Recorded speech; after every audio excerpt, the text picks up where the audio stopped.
Hello friend, आपका स्वागत है स्टडी और नॉलेज यूट्यूब चैनल पर। आज हम आपको पढ़ाने वाले हैं दो अल्फाज वाले लफ्ज। तो चलिए शुरू करते हैं। अलीफ प्लस बा अब,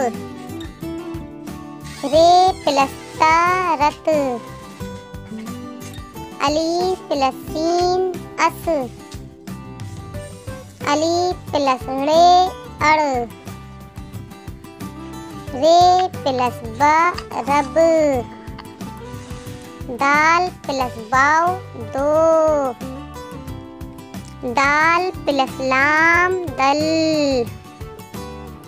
दाल प्लस काफ डक, दाल प्लस रे डर, दाल प्लस मीम दम, दाल प्लस सीन रस, रे प्लस ते रट,